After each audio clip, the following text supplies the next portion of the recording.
Good day mga kuy. So, meron tayong ginagawa ngayon dito. Honda Click version 2125. So, dinala siya sa atin. Is hindi umaandar. Sabi ng customer is 1 month tong nakatambak na hindi nagagamit at natuyuan to ng langis. Pabayaan sa maintenance. Tingnan mo yung tsura ng kanyang makina.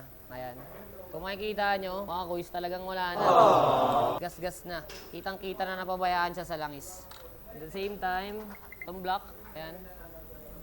Makikita nyo, ano, gas-gas na, wala na. Talagang hindi na siya pwedeng gamitin. Tsaka dinala to dito, wala nang compression, kaya hindi siya nag-i-start. Kung makikita nyo, halos lahat ng pyesa niya nasunog.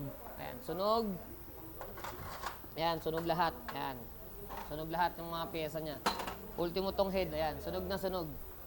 Indication na natuyuan talaga siya ng langis. So, ang gagawin natin dito, is i-overhaul natin to. Bibiyakin natin yung makina. Titignan natin kung tinamaan pati itong sigunyan sa baba. Ito. Mamaya, pakita ko sa inyo yung resulta. Pag nabiyak na natin to, pakita ko sa inyo kung tinamaan ba yung sigunyal o hindi. Okay? Yun lang. One eternity later. Update lang dito sa ginagawa nating Honda Click. So, nabiyak na natin siya. Ito na yung tsura niya. Ayan. Ayan. So, sunog na sunog talaga. Since natuyuan nga siya.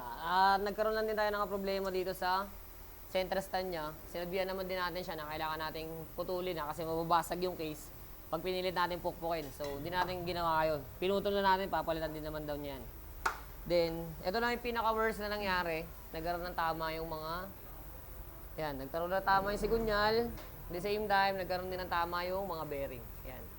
Yung ikot niya, naging maganit na. Naging matigas na. So, wala tayong choice dito. Ayan, wala tayong choice dito kundi palitan yung buong sigunyal.